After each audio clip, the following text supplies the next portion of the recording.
હા તો જય ભગવાન જય શ્રી રામ બધાને. તો કેમ છો બધા?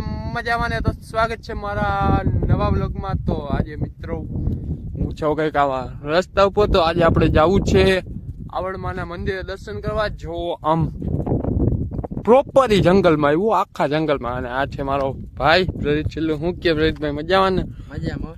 તો અમે બે હે ને જાય છે. તો કન્ટિન્યુ.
સો ફાઇનલી મિત્રો પહોંચી ગયા છે માતાજીના મંદિરે. તો ચાલો હવે અમે પણ દર્શન કરી લઈએ અને તમને પણ દર્શન કરાવીએ.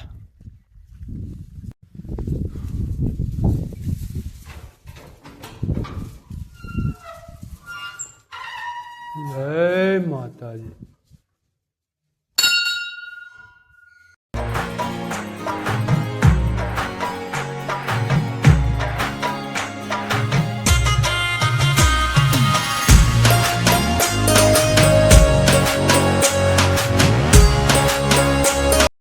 તો મિત્રો અમે બે દર્શન કરી લીધા અને તમે પણ દર્શન કરી લ્યો. તો આ છે આવડમાં.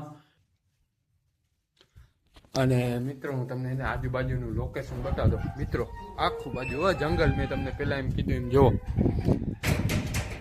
ચારે કોર જંગલ જ છે. જો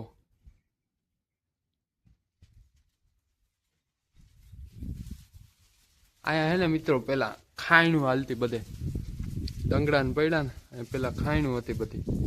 જો આ ચારે કોર જંગલ જ છે મિત્રો. વચ્ચે એ માતાજીનું મંદિર અને બેહવાની સુવિધા હે.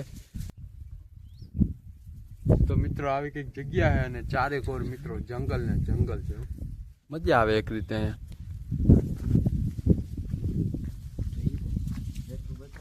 નીચેથી બતાવી દઉં. જો કે હા ખાંડની છે ને નીચે જ બતાવી દઉં. જો મિત્રો કેટલી ઊંચું છે અહીંથી મંદિર. આ જો મિત્રો ચારે કોર મિત્રો જંગલ હો. ને પેલા અહીંયા બહુ ખાયડું હાલતી, બહુ એટલે બહુ. અને માં જો ફેક્ટરી પણ હતી જૂની, જી હવે છે ને અત્યારે વીરાન થઈ ગઈ. હવે અહીંયા કઈ છે નહીં. એમને બધું મિત્રો લોકેશન એક ને.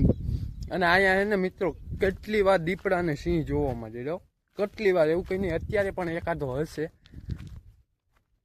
આવે નહીં તો સારું, નકર બ્લોગ એન્ડ થઈ જાય. અને આવી કંઈક છે લોકેશન. અને મિત્રો બહુ એટલે બહુ સારી મજા આવે. માતાજીની કૃપા કહેવાય. તો ફાઇનલી મિત્રો આજના બ્લોગમાં બસ આટલું જ. જો જરાય પગેમાં હોય તો વિડીયોને લાઈક કરી ચેનલને સબસ્ક્રાઈબ કરી નાખજો. તો હું તમને મળું એક નવા વ્લોગમાં. અને મિત્રો અહીંયા જગ્યા છે બહુ જ મજા આવે એવી. ચારે કોર એક તો રેનરમ્ય વાતાવરણ છે અને બહુ મજા આવે.